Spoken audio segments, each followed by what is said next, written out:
When I was a kid, I was a genius.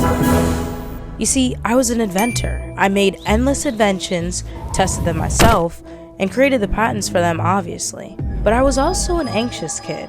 And looking back now, I just think I didn't know how to handle the thoughts of my massive, enormous brain. But guys, I'm an adult now.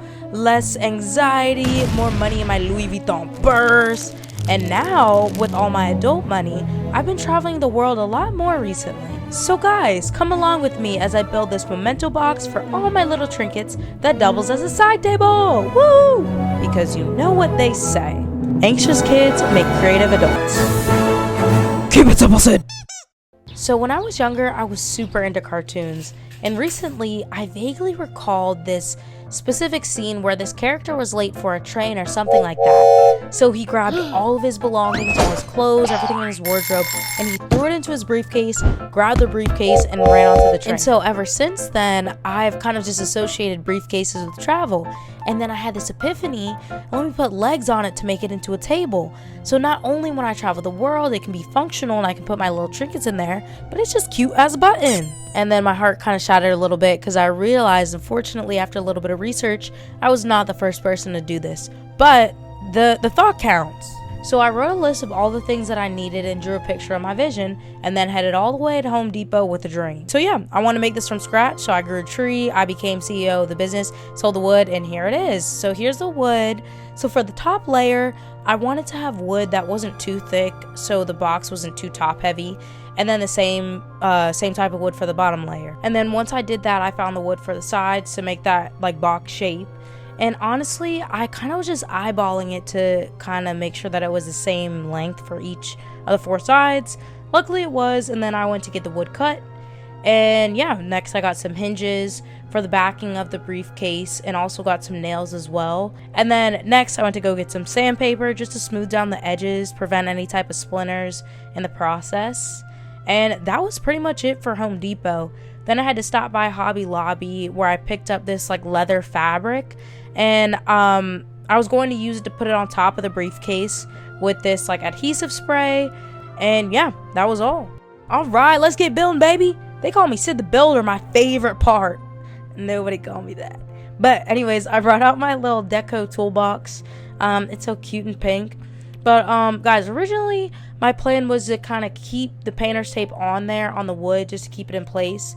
I very quickly abandoned that idea because I just got very confident in eyeballing it. I just feel like I haven't built something in so long, so once you kind of get back in the swing of things, you know, you're good. So after I got the first side on, I realized I actually needed to cut the excess pieces of wood off for it to fit properly, which I don't know why I didn't think of that. So I used this hacksaw just to cut the excess off, but I realized how long that was actually going to take me to get done with that small little tiny blade.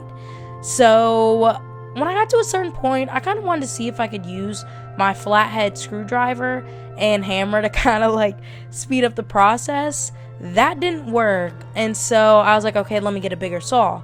And that also didn't work because the teeth were just so big with this small piece of wood. It was just coming off in chunks, and it was not very precise at all or just efficient.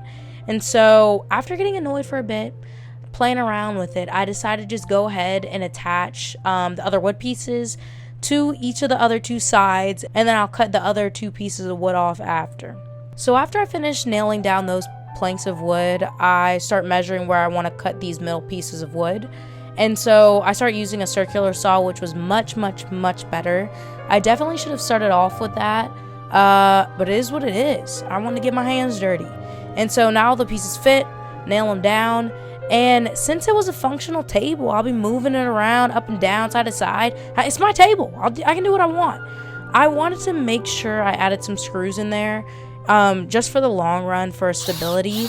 I didn't want to worry about just in general with any type of like structural issues down the line. So put those in there. Then I went ahead and sanded down the sides. I already poked myself a little bit and got a splinter, so I definitely wanted to make sure that there were no pieces sticking out, even though I'm going to be covering it with the leather fabric. So after that, I got my Gorilla Glue spray, sprayed all around, up and down, upside down, did a cartwheel, did all type of, I sprayed everything. Did that not only on the fabric, but on the wood itself, just for extra protection, just trying to make sure everything's covered. And then after that, I went ahead and let it sit for about a day or two. And then following that, the next day, I went back with my X-Acto knife, just cut the excess fabric off, and asked for those tiny little gaps. I got some super glue, filled in the little gaps, pushed it down, did a little jig with my fingers, just kind of held it there, and did that all around the box. And in theory, guys, I should have done this step before. And so I spray painted it. It's okay. We all change our mind. But Sydney, how am I gonna hold up the briefcase if like there's nothing to hold to grasp onto? And in addition, usually briefcases have things where you could close. Oh, guys. Oh my gosh. I got accessories, please.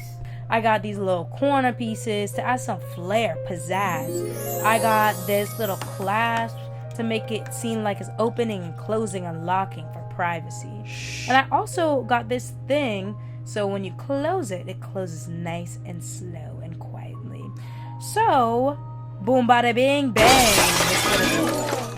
And don't forget the legs. I added these little table legs on there, and so everything's done. And so now I can adventure all the way across the world, bring back my little knickknacks and for my escapades. But here's the thing, I will say, a person, the humblest person in the world, that which I would describe myself as humbly, I can admit when I'm wrong.